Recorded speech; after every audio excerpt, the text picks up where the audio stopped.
High viewers, welcome to investment wealth. ఈ రోజు మనం ముందు వీడియోస్ లో లాగా కాకుండా మార్కెట్ ఇంత హైలో ఉన్నప్పుడు పెరగకుండా ఉండి చాలా మంచి వాల్యుయేషన్స్ లో ఉండి ఫ్యూచర్ లో మంచి గ్రోత్ ఇవ్వగలిగే ఒక 2 స్టాక్స్, అది కూడా ఒక బ్యాటరీ సెగ్మెంట్ నుంచి మాట్లాడుకుందాం. సో ఈ వీడియోని స్కిప్ చేయకుండా చూడడానికి ట్రై చేయండి. ఫస్ట్ పాయింట్ గురించి మాట్లాడుకుంటే, వీళ్ళు స్టోరేజ్ కెపాసిటీ బ్యాటరీస్ బిల్డ్ చేస్తారో వాటిలో ఈ కంపెనీస్ అనేవి లీడర్స్. అంటే వాళ్ళ నేమ్స్ ఆల్రెడీ మార్కెట్ లో మనకి బాగా తెలుసున్నవి, వెల్ ఎస్టాబ్లిష్డ్ కంపెనీస్. అంతేకాకుండా మార్కెట్ ఇంత ర్యాలీ అవుతుంటే లాస్ట్ 1 year లో చాలా కంపెనీస్ 100%, 200% ఇంకా ఎక్కువ పెరుగుతూ ఇంతలా ఉన్నప్పుడు ఈ కంపెనీస్ ఎంత లీడర్స్ అయినప్పటికీ కూడా ప్రస్తుతానికి 0% రిటర్న్ ఇచ్చాయి. సో అందరూ ఇలాంటి కంపెనీస్ ని నెగ్లెక్ట్ చేస్తారు. మార్కెట్ అనేది ఒక సైకిల్స్ లో రన్ అవుతుంది. కొన్ని రోజులు బ్యాంక్ స్టాక్స్ రన్ అవుతాయి, కొన్ని రోజులు మెటల్ సెక్టర్, కొన్ని రోజులు వేరే సెక్టర్స్ రన్ అవుతాయి. ఇలాగా ఒక ఎగ్జాంపుల్ చెప్తాను చూడండి. మార్కెట్ ఇంత రన్ అవుతున్నప్పుడు టెలికాం సెక్టర్ అసలు ర్యాలీ అవ్వలేదు. టెలికాం అనేది లేకపోతే అసలు ఈ కోవిడ్ టైంలో జాబ్స్ కానీ లేదంటే వీడియో కాల్స్ ఏదైనా సరే ఏది పాసిబుల్ కాదు. బట్ మీరు చూసుకుంటే టెలికాం స్టాక్స్ రన్ అవ్వట్లేదు. సో అలాంటప్పుడు మనం టెలికాం స్టాక్స్ లో మంచి అండర్ వాల్యూడ్ కంపెనీస్ లేదంటే మంచి పొటెన్షియల్ ఉన్న కంపెనీస్ పట్టుకుంటే అవి ర్యాలీ స్టార్ట్ అయినప్పుడు మనకి మంచి గ్రోత్ వస్తుంది. ఫర్ ఎగ్జాంపుల్ తీసుకుంటే లాస్ట్ 6 months అంటే ఈ ఇయర్ జనవరి నుంచి కంటిన్యూస్ గా పడుతూ లేదంటే కన్సాలిడేట్ అవుతూ ఎయిర్టెల్ షేర్ అసలు పెరగలేదు. బట్ లాస్ట్ 4-5 days లో ఎయిర్టెల్ పెరుగుతూ ఆల్ టైమ్ హైక్ కూడా వచ్చింది. సో పడడానికి 6-7 months ఆర్ ఈవెన్ 1 year పట్టొచ్చు. బట్ పెరగాలనుకుంటే హార్డ్లీ 1 month లోనే పెరగలదు. సో రిటర్న్స్ ఇవ్వకపోయినా సరే మంచి కంపెనీలని మీరు ఐడెంటిఫై చేసుకుని ఫ్యూచర్ గ్రోత్ ఉన్న కంపెనీస్, మంచి బిజినెస్ ఉన్న కంపెనీస్ ని హోల్డ్ చేయగలిగితే మీకు మంచి వెల్త్ అనేది క్రియేట్ అవుతుంది. ఇవాళ నేను మాట్లాడబోయే 2 స్టాక్స్ అనేవి ఆల్మోస్ట్ బాటమ్డ్ అవుట్. ఎందుకంటే నేను టెక్నికల్ అనాలిసిస్ ద్వారా చూపిస్తాను కంప్లీట్ గా. ఆ కంపెనీస్ ఉండాల్సిన వాల్యుయేషన్స్ కన్నా చాలా తక్కువ ఉన్నాయి అండ్ వాటి యొక్క హ్యూజ్ సపోర్ట్ జోన్స్ దగ్గర ఉన్నాయి. దానికి ఎడిషనల్ గా వాళ్ళ RSI అంటే స్ట్రెంగ్త్ ఎంత ఉన్నది అనేది చూసుకుంటే ప్రస్తుతానికి స్టాక్స్ అనేవి క్లియర్ గా బాటమ్డ్ అవుట్ అయిపోతున్నాయి. అంటే ఈ పాయింట్ లో మనం బై చేయడం స్టార్ట్ చేయొచ్చు అన్నట్టు మనకి ఇండికేషన్స్ అయితే కనిపిస్తున్నాయి. మార్కెట్ లో 2 types ఆఫ్ ఇన్వెస్ట్మెంట్ ఉంటుంది. ఒకటి ఏంటంటే పెరుగుతున్నప్పుడు, ఫర్ ఎగ్జాంపుల్ ఒక కంపెనీ గ్రో అవుతున్నప్పుడు ఆ గ్రోత్ తగ్గట్టు స్టాక్ పెరుగుతుంటే మనం ఏదో ఒక పాయింట్ లో ఎంట్రీ ఇస్తాం. ఇది ఒక కైండ్ ఆఫ్ ఇన్వెస్ట్మెంట్ అయితే. సెకండ్ ఏంటంటే కంపెనీ బాగా పెర్ఫార్మ్ చేస్తుంది బట్ స్టాక్ అనేది పడుతూ వస్తుంది. సో స్టాక్ బాటమ్డ్ అవుట్ అయిపోయినప్పుడు మనం ఆ స్టాక్ లోకి ఎంటర్ అవుతాం. దాన్నే బాటమ్ ఫిషింగ్ అంటారు. సో ఈ బాటమ్ ఫిషింగ్ కాన్సెప్ట్ ఏంటంటే స్టాక్ కింద ఉన్న హ్యూజ్ సపోర్ట్ లెవెల్స్ దగ్గర మనం ఆ స్టాక్ ని యాడ్ చేసుకుంటూ వెళ్తాం. సో మంచి రివర్సల్ కనిపించినప్పుడు మనం ఎంటర్ అవుతాం. సో దీనివల్ల ఏంటంటే స్టాక్ ని మనం చాలా అంటే ఒక మంచి బిజినెస్ ని ఒక చీప్ గా మనం కొంటున్నాం అనమాట. సో ఈ బాటమ్ ఫిషింగ్ అనేది చాలా మంచి కాన్సెప్ట్. అండ్ ఫైనల్లీ ఈ కంపెనీస్ ఏదైతే మనం ఈ రోజు మాట్లాడబోయే 2 కంపెనీస్ ఉన్నాయో ఆ 2 కంపెనీస్ కి ఫ్యూచర్ అనేది చాలా ఉంది. ఎందుకంటే బ్యాటరీ సెగ్మెంట్ ఫ్యూచర్ లో మనకి ఎలక్ట్రిక్ కార్స్ అవ్వచ్చు, ఏదన్నా స్టోరేజ్ కెపాసిటీ అనేది ఉండాలి. సో అవి బిల్డ్ చేయడానికి మనకి బ్యాటరీ స్టోరేజ్ అనే కావాలి. వీళ్ళ ఫ్యూచర్ అనేది నెక్స్ట్ 10 years అంటే ఇప్పుడు ఫర్ ఎగ్జాంపుల్ మనం ఎప్పుడన్నా ఒక స్టాక్ తీసుకుంటున్నప్పుడు నెక్స్ట్ 10 years సస్టైన్ అవ్వగలిగే బిజినెస్ ఉందా అని చూసుకుంటాం కదండి. సో వీళ్ళకి ఆ బిజినెస్ ఉంది. ముందుగా మనం మాట్లాడుకోబోతున్న స్టాక్ ఎక్సైడ్ ఇండస్ట్రీస్. ఆల్రెడీ ఈ నేమ్ వినగానే మనకి అది బ్యాటరీ కంపెనీ అని తెలిసిపోతుందండి.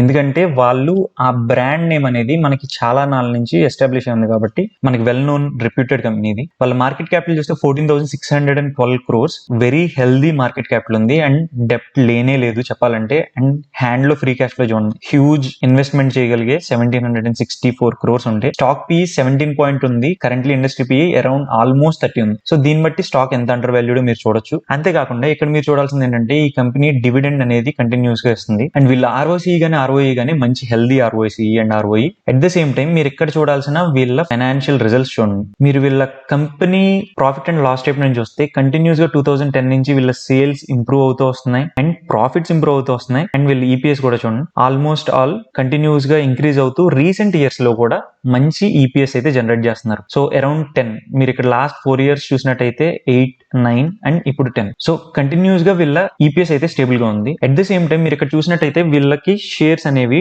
టోటల్ 85 crore షేర్స్ ఉన్నాయి మార్కెట్ లో. అండ్ వీళ్ళ ఆస్తులు కంటిన్యూస్ గ్రోత్. ఇప్పుడు 7,187 crores వీళ్ళ దగ్గర ఆస్తులు ఉంటే అప్పులు అనేవి జస్ట్ 503 crores ఉన్నాయి. మార్చ్ 2021 కి వీళ్ళ చేతిలో ఫ్రీ క్యాష్ ఫ్లో అనేది 2,263. సో అంత ఫ్రీ క్యాష్ ఫ్లో అనేది ఆపరేటింగ్ యాక్టివిటీ ద్వారా వీళ్ళు జనరేట్ చేస్తున్నారు. అది కూడా వన్ గుడ్ పారామీటర్. అండ్ మనం చూసుకోవాల్సిన ఇంపార్టెంట్ థింగ్స్ వస్తే వీళ్ళ ప్రమోటర్ హోల్డింగ్ అనేది కంటిన్యూస్ గా కాన్స్టెంట్ గా మెయింటైన్ చేస్తున్నారు. అండ్ రీసెంట్ ఇయర్స్ లో 2019 లో ఒకనొక పాయింట్ లో FIIs తగ్గిస్తూ వచ్చి మళ్ళీ ఇప్పుడు రైజ్ చేస్తున్నారు FII స్టేక్ ని. సో ఓవరాల్ గా మీరు ఇక్కడ చూసినట్టయితే పబ్లిక్ దగ్గర అరౌండ్ 18% ఉంది స్టేక్. సో ఫండమెంటల్లీ ఇది చాలా మంచి సాలిడ్ కంపెనీ. ఇప్పుడు మనం దాని టెక్నికల్స్ చూద్దాం. ఎందుకు బాటమ్ ఫిషింగ్ అని అంటున్నాం అనేది దాని టెక్నికల్స్ ద్వారా చూద్దాం. మీరు ఇక్కడ చూస్తున్న చార్ట్ వీక్లీ చార్ట్, అంటే ఒక్కొక్క క్యాండిల్ వచ్చేసి 1 వీక్. ఇక్కడ నేను ఒక బాక్స్ లాగా రెక్టాంగులర్ బాక్స్ లాగా డ్రా చేశాను చూడండి. ఈ పాయింట్, ఈ బాక్స్ ఇది ఏంటంటే నేను ఒక హ్యూజ్ సపోర్ట్ జోన్ గా నేను తీసుకుంటాను. ఎందుకంటే మీరు ఇక్కడ చూసినట్టయితే 2016 డిసెంబర్ లో ఈ పాయింట్ కి స్టాక్ వచ్చి రివర్స్ అయింది. అండ్ చాలా నాళ్ళ తర్వాత ఆల్మోస్ట్ 2016 డిసెంబర్ నుంచి అంటే 2017 జనవరి నుంచి ఇదే పాయింట్ లో పైకి వెళ్లి స్టాక్ మళ్ళీ 2019 లో ఈ పాయింట్ కి పడి సపోర్ట్ తీసుకుంది. ఆ తర్వాత కోవిడ్ టైంలో ఫాల్ లో ఏ స్టాక్ అన్న ఒకటే కంటిన్యూస్ గా ఫాల్ అయింది, ఆ విషయం తెలిసిందే. కోవిడ్ తర్వాత రికవర్ అయినప్పుడు స్టాక్ మళ్ళీ ఆ లెవెల్స్ ని బ్రేక్ చేసి పైకి వెళ్ళి మళ్ళీ ఒక ఏప్రిల్ 2021 లో అదే పాయింట్ నుంచి సపోర్ట్ తీసుకుంది. ఇప్పుడు ఎగ్జాక్ట్లీ ఈ రోజు క్లోజింగ్ కూడా మళ్ళీ అదే పాయింట్ లో ఉంది. సో మీరు ఇక్కడ చూసినట్టయితే ఇది ఒక హ్యూజ్ సపోర్ట్ జోన్. సో ఇలాంటి సపోర్ట్ జోన్స్ దగ్గర కొంచెం క్వాంటిటీ యాడ్ చేయొచ్చు. సింప్లీ ఇప్పుడు ఈ పాయింట్ దగ్గర యాడ్ చేసామని మీకు చెప్పట్లేదు. ఇంకా గోయింగ్ అహెడ్ దీంట్లో ఇంపార్టెంట్ పారామీటర్స్ చూద్దాం. వీక్లీ చార్ట్ లో RSI మీరు ఇక్కడ చూసినట్టయితే 38 ఉందండి. So RSI almost all near to 30 ఉంది వీక్లీ చార్ట్ లో, డైలీ చార్ట్ లో కూడా కాదు. అంటే స్టాక్ అనేది చాలా వరకు డౌన్ అయ్యిందని మీరు అర్థం చేసుకోవచ్చు. మీరు ఇక్కడ చూడాల్సిన వన్ మోర్ ఇంపార్టెంట్ పారామీటర్ నేను మీకోసం అని చెప్పేసి డైలీ చార్ట్ కి చూపిస్తున్నాను. సో ఒక్కొక్క క్యాండిల్ ఈక్వల్ టు 1 డే. ఈ రోజు కాకుండా నిన్న మీరు చూసినట్టయితే ఈ పాయింట్ కి పడి మళ్ళీ పైకి మూవ్ అయింది. సో ఇక్కడ నుంచి రివర్స్ అవ్వగలిగే క్యాపబిలిటీ కూడా చూపించవచ్చు స్టాక్స్. కాకపోతే ఇక్కడ మనకి కొన్ని నెగిటివ్ పారామీటర్స్ ఉన్నాయి, కొన్ని పాజిటివ్ పారామీటర్స్ కూడా ఉన్నాయి. డైలీ చార్ట్ లో కూడా RSI 31.96 ఉంది. సో స్టాక్ అనేది మరీ హైలీ ఎక్స్పెన్సివ్ గా లేదని అర్థమవుతుంది, ఆల్మోస్ట్ బాటమ్ అవుట్ అయిందని. కాకపోతే డైలీ చార్ట్ లో 50 డేస్ మూవింగ్ యావరేజ్ అనేది 200 డేస్ మూవింగ్ యావరేజ్ ని కట్ చేసి కిందకు వచ్చింది. ఇది one negative parameter. Weekly chart లో కూడా 50 డేస్ మూవింగ్ యావరేజ్ అనేది 200 డేస్ మూవింగ్ యావరేజ్ కన్నా కిందే ఉంది అండ్ అది కూడా డౌన్ బెండ్ ఇచ్చింది. ఇది కూడా నెగిటివ్ పారామీటర్. ఇప్పుడు మంత్లీ చార్ట్ చూద్దాం. ఎందుకంటే ఈ స్టాక్స్ నేను long term point of view లో చూస్తున్నాను కాబట్టి మనం ఎంత లాంగ్ టర్మ్ హోల్డ్ చేయాలనుకుంటున్నామో దాన్ని బట్టి ఆ స్టాక్ అంత హయ్యర్ టైం ఫ్రేమ్స్ లో చూసుకోవాలి మనం. మీరు ఇక్కడ చూసినట్టయితే ఆల్మోస్ట్ ఆల్ 2009 నుంచి నేను ఇక్కడ ఒక లైన్ డ్రా చేశాను చూడండి. ఈ లైన్ ని సపోర్ట్ తీసుకుంటూ వెళ్తుంది స్టాక్ అనేది. 2009 లో బ్రేక్ చేసిన స్టాక్ 2012 లో ఆ లైన్ ని టచ్ చేసి పైకి వెళ్ళింది. మళ్ళీ 2013 లో ఆ లైన్ టచ్ చేసి పైకి వెళ్ళింది. మళ్ళీ 2016 లో, మళ్ళీ 2020 లో, ఇప్పుడు ఈ పాయింట్ లో ఉంది. సో మనం ఇక్కడ ఎలా అప్రోచ్ ఉండాలంటే, బాటమ్ ఫిషింగ్ మనం చేస్తున్నాం కాబట్టి మంత్లీ చార్ట్ లో కూడా RSI కూల్ డౌన్ అయ్యి మేబీ 30s లోకి రావచ్చు, వచ్చే ఛాన్స్ ఉంది. కానీ రావచ్చు రాకపోవచ్చు అనే ప్రాబిలిటీలో ఒకవేళ వస్తే యాడ్ చేసుకోవడానికి మనం ఒక అమౌంట్ ఉంచుకోవాలి. ప్రస్తుతానికి ఉన్న లెవెల్ అనేది మంచి లెవెలే కాబట్టి ఇక్కడ మనం ఒక 30% to 20% యాడ్ చేసి ఒకవేళ ఇంకా కిందకి పడితే ఈ పాయింట్ ఉంచండి 140s, అంటే అరౌండ్ 150 ఆ లెవెల్లో మాత్రం ఈ స్టాక్ ని మిస్ అవ్వకూడదు. ఎందుకంటే ఆ లెవెల్ అనేది మంత్లీ చార్ట్ లో 200 డేస్ మూవింగ్ యావరేజ్ అవుతుంది and also multi year, almost multi year కూడా కాదు, ఒక డెకేడ్ లెవెల్ సపోర్ట్ అవుతుంది. దీన్ని బాటమ్ ఫిషింగ్ అంటాం అనమాట.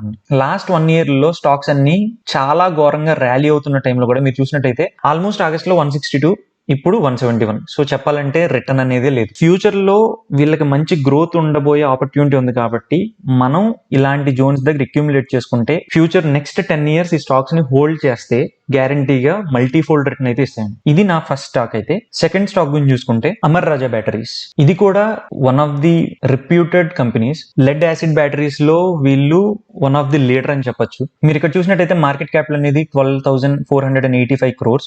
సో ఇది కూడా ఒక వెల్ ఎస్టాబ్లిష్డ్ కంపెనీ. డెప్ట్ అనేది ఆల్మోస్ట్ నెగ్లిజిబుల్, అసలు పట్టించుకోకర్లేదు. ఫ్రీ క్యాష్ ఫ్లో 306 crores ఉంటే ఇండస్ట్రీ పిఈ అరౌండ్ 30 లో ఉంటే వీళ్ళ పిఈ అనేది 19.6 అండ్ ROE అనేది వెరీ స్ట్రాంగ్ ROE అండ్ వీళ్ళు కూడా డివిడెండ్ ఇస్తున్న కంపెనీ. వీళ్ళ ప్రాఫిట్ అండ్ లాస్ స్టేట్మెంట్ చూస్తే 2010 నుంచి వీళ్ళ సేల్స్ ఇంప్రూవ్మెంట్ చూడొచ్చు.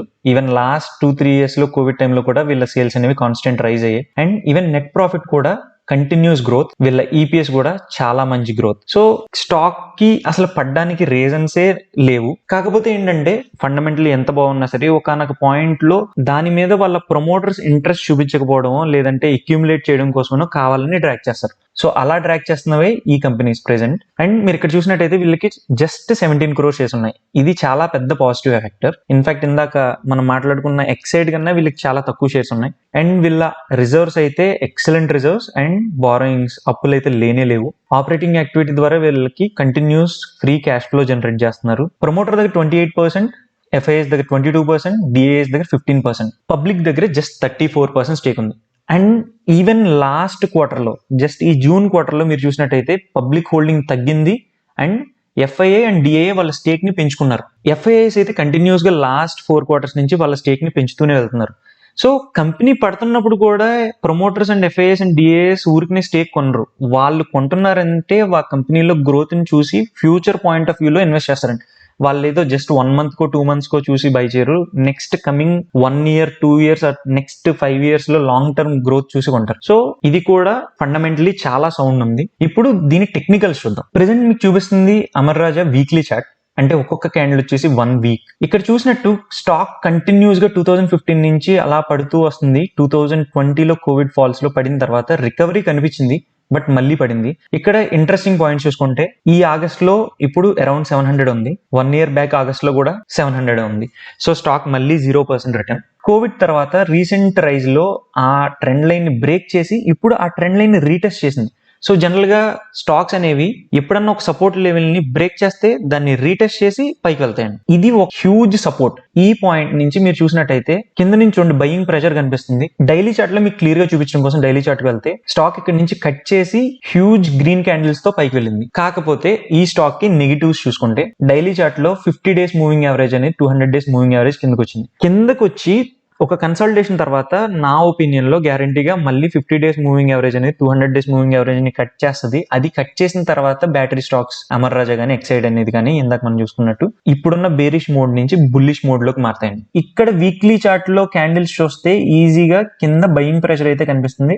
సో స్టాక్ అయితే ఇక్కడ నుంచి రివర్స్ అవ్వగలిగే క్యాపబిలిటీ చూపిస్తుంది. దీనికన్నా ఈ స్టాక్ ని కొనడానికి నాకు బాగా నచ్చిన పారామీటర్ ఏంటంటే మంత్లీ చార్టింగ్. స్టార్టింగ్ ఆల్మోస్ట్ 2004 నుంచి ఒకటే ప్యాటర్న్ లో ఉంది. నేను ఇక్కడ డ్రా చేసినట్టు క్లియర్ గా ఒక ఛానల్ డ్రా చేశానండి. అంటే ఆ ఛానల్ పైకి వచ్చినప్పుడు స్టాక్ కిందకి పడిపోద్ది, కిందకి వచ్చినప్పుడు స్టాక్ లో బయింగ్ ప్రెషర్ కనిపిస్తుంది. 2004 లో ఈ పాయింట్ నుంచి 4 rupees నుంచి 100 rupees వెళ్ళింది. అక్కడి నుంచి మళ్ళీ 2009 లో 16 rupees కి పడింది. అక్కడి నుంచి కంటిన్యూస్ గా ర్యాలీ చేస్తూ ఆల్మోస్ట్ 1100 కి వెళ్ళింది. 1100 ఉన్న వాల్యూ 2015 నుంచి స్టాక్ కంటిన్యూస్ గా పడితే ఎగ్జాక్ట్ మనం డ్రా చేసిన లెవెల్ కి 348 కి మొన్న జూన్ 2020 కోవిడ్ ఫాల్స్ లో పడింది. అక్కడి నుంచి ఇప్పుడు రివర్స్ అవుతూ ప్రెసెంట్ ఒక 700 అరౌండ్ లో ఉంది. ఒకవేళ పడినా కూడా దీనికి మళ్ళీ ఈ ఛానల్ ఇక్కడే ఉంది కాబట్టి అరౌండ్ 580 ఆ లెవెల్స్ ఆర్ 600 లెవెల్స్ కి పడచ్చు. బట్ అప్ సైడ్ వెళ్తే మాత్రం 5 to 6 times మల్టీ ఫోల్డ్ అయిపోవచ్చు. అంటే thousands లో ఇప్పుడు 700 లో ఉన్న స్టాక్ 4000 5000 అయినా కూడా నేనైతే షాక్ అవును.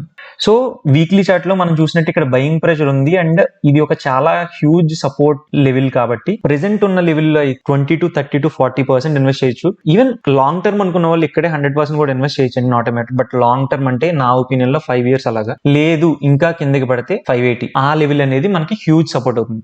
ఇది నేను ఇవాళ మాట్లాడిన సెకండ్ స్టాక్ అండి.